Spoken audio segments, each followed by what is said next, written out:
Hello everyone, this is the Mayor of Gaming, Yes, and we are back with more Let's Play Pillars of Eternity. Now, last time we picked up a smart-ass mage, who I am very glad to have with me, and we're going to check out the rest of this town before we continue on our way. We can open up the map here. We already looked into the temple a bit.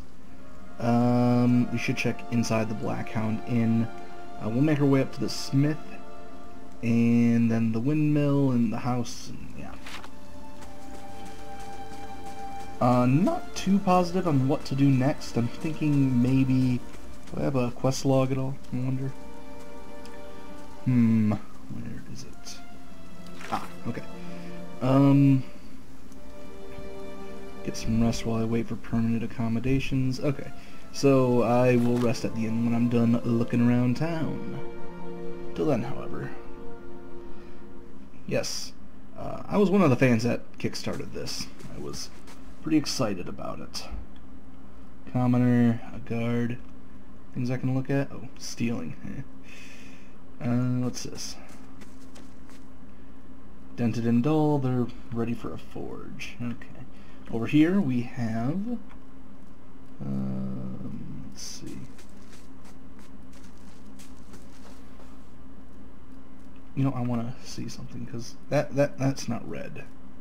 Those things are red over here, right? Yeah. This, however, is not.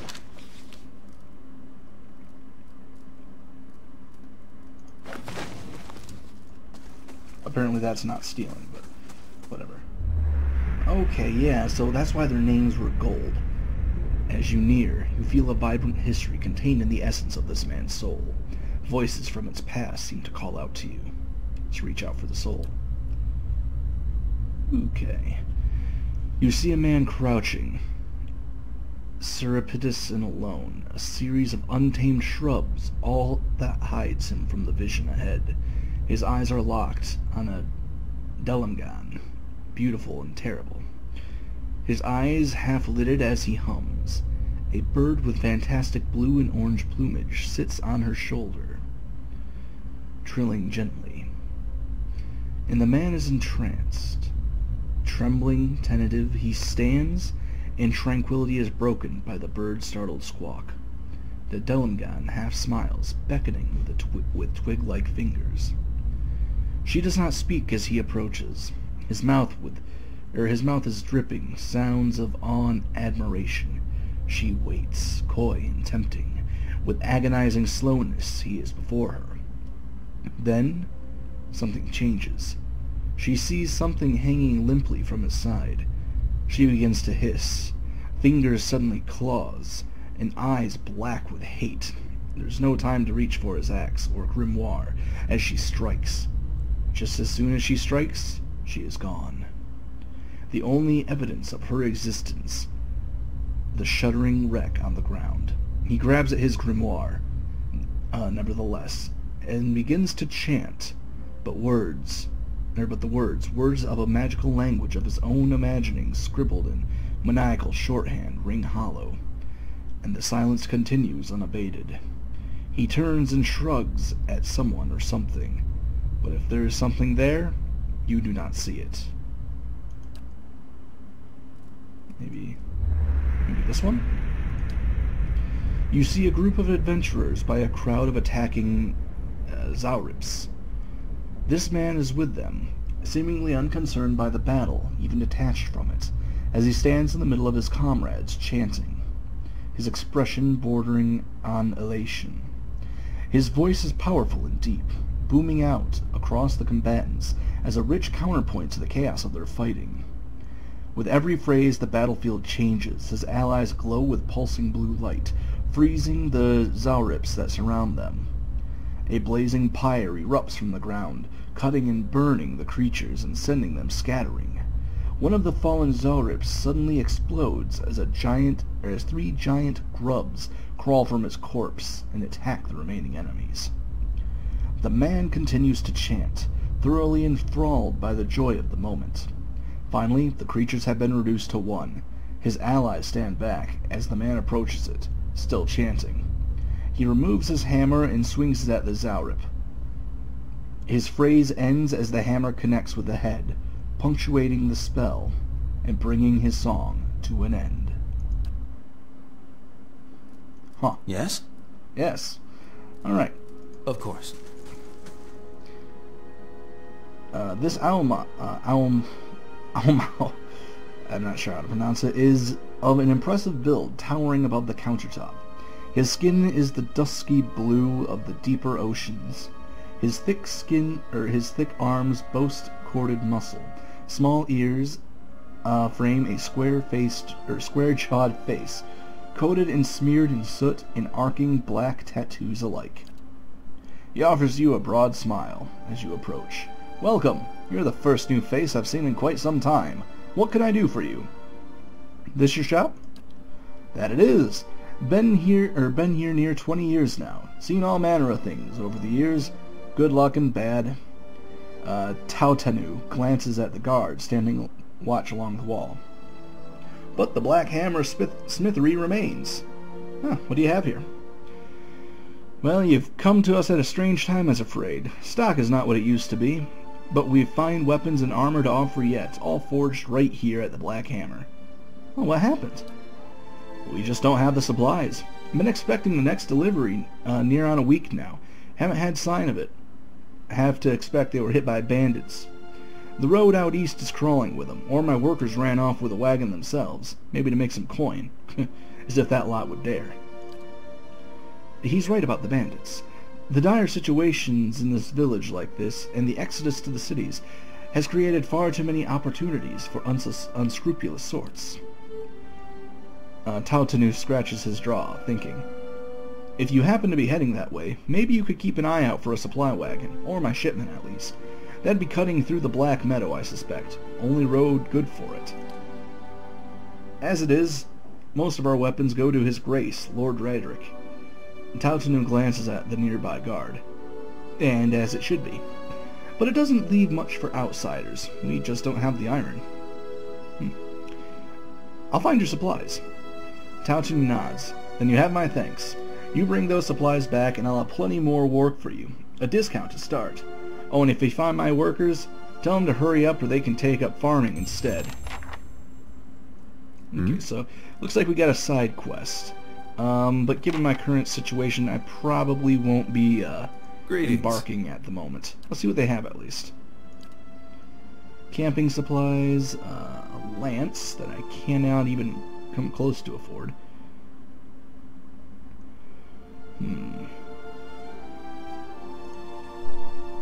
Quarterstaff, bow, masons, yes. I think I'm fine with what I have at the moment. Actually, a pry bar might be handy, and a rope and grappling hook. I can actually use that outside.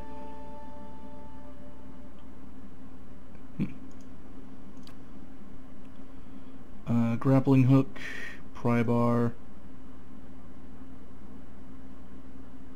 Not especially useful. Okay, certain types of containers not especially useful on doors due to uneven, narrow distribution of the leverage. Well, maybe we'll find a use for it. Blunting belt. Good damage reduction. I think we're good for right now. Probably should see what this is. Oh yes, I did find this. Daily affirmation of focus and efficiency. All errors can be reforged into lessons. Abaddon rebuilt himself from ruin. No setback is insurmountable, not even death itself, so long as a soul is dedicated to the task. Work hard, work well. Abaddon demands only honest labor and forthright service. All errors can be reforged if your first intentions are pure. Ignorance can be reforged into knowledge. Master your craft. Excel at what you do. I don't think this is anything that's too important. If you want to read it, go ahead and, pause it and do your thing. Yeah, it doesn't seem to be all too important. Just fluff. Oh, no. I want to trade. There we go. Took a bit of my money, but that's fine. Actually, good day, stranger. Can I sell things? because I got a lot of things I can sell. I'm going to keep the club, actually.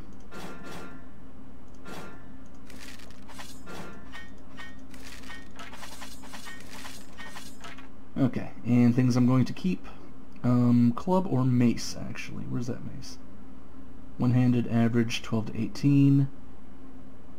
9 to 13. That one's accurate. This is damage reduction. Okay, we're going to keep the mace, I think. I kind of want to have a slashing, a piercing, and a bludgeoning style weapon. I think that might be best. I'm gonna keep that for the moment too. Yeah, I can't really see my equipment at the moment. Let's see, what else do we have that I probably won't need? Hide armor. There we are. Cloaks. Does that do anything? No, it's just a neat little thing. And just a bunch of helms. Just a cape. We're going to keep these. I think I can give this to my wizard, actually, so that might be something I try. Wolf hide. Keeping the chisels. Selling a couple of torches, and keeping my piggy. And keeping the things like that. So now what can I afford? Great Sword of Morning Star. Ooh, does that give me... Okay, I was hoping it would give me deflection, or not deflection, bludgeoning and piercing. Pike, saber, small... I think that's fine. Could use the money anyways. Alright, let's continue on.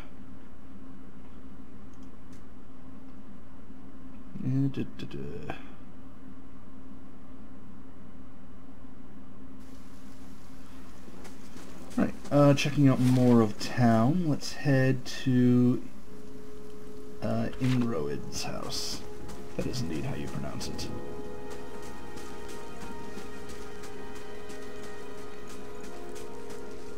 Villager, yes. I see nothing wrong with busting into random people's houses.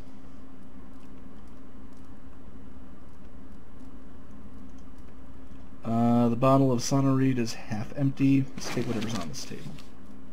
Why not, right? This man and woman appear to have been deep in conversation, working at closing two bulging satchels. They move to embrace, until the woman notices your approach and pauses, her smile faltering a little. Hail, traveler. Can we help you? She looks to her companion, brows furrowing with confusion. Do you know this man, Nanton? Nanton coughs. Yes, I think we met in Valewood. I warned him about the bear. He inclines his head. Glad to see you've made it. Was there anything else you wanted? You two are in good spirits for people that just lost a friend? That isn't kind of you to say. I'm grieving my husband in my fashion. I'm only sorry I could not convince him to leave Gilded Vale before this happened. Oh dear. I'm relieved to be rid of this terrible place, that's all. It cost me the greater part of my life, and now my husband. I'm glad to be free of it. You two seem to be in a hurry. Yes, I imagine so. We're packing for a trip, actually. I've been meaning to visit Defiance Bay, and... She looks at Nanton. Well, in truth, I think I've had my fill of this town. Nanton reaches to take her hand. It's time for some new scenery, he says. Is there anything you can tell me about Gilded Vale? Oh, you'll want to be moving on as soon as you can. You'll have seen the tree, I imagine, but the rot goes deeper. If you were looking for work, you'd have a better chance of it elsewhere. Well, goodbye. I'm taking that. I'm sure you don't mind. Well, that's interesting. Okay, well, let's move on then. let's see. Where's the next one? Probably the windmill, right? Yeah.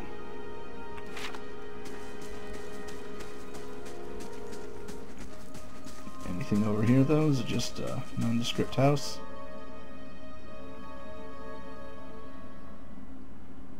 Stealing, and... okay.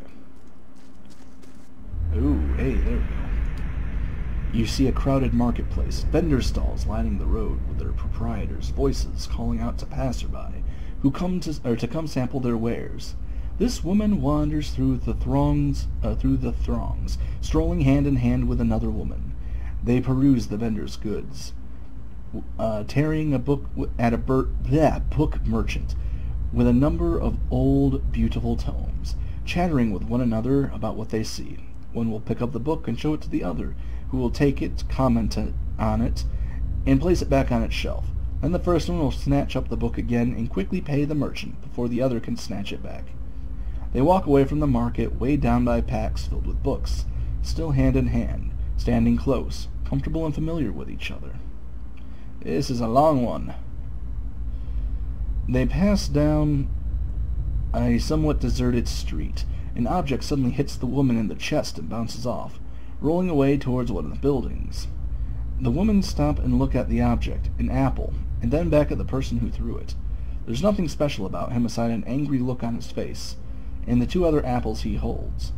Before either woman can move, the man draws back and throws another one at them, this time hitting the second woman in the forehead.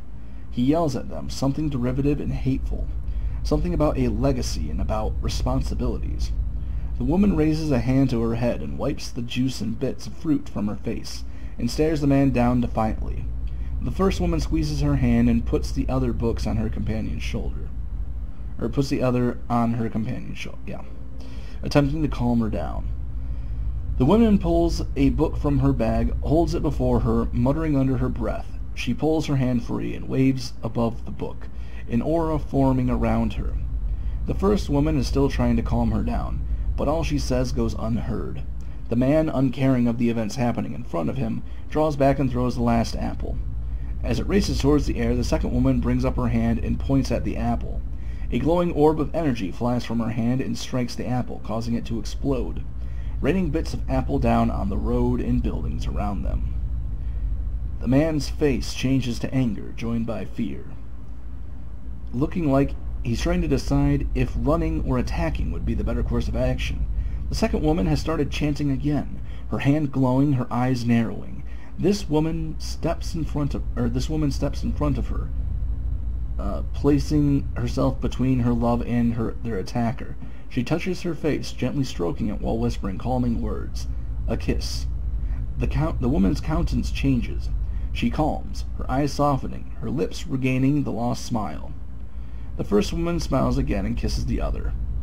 Wizard scum, the man says, and the two women turn to face him, staring him down defiantly. They join hands, walking again, moving past him without so much as a sideways glance. And I think we'll call it here for today.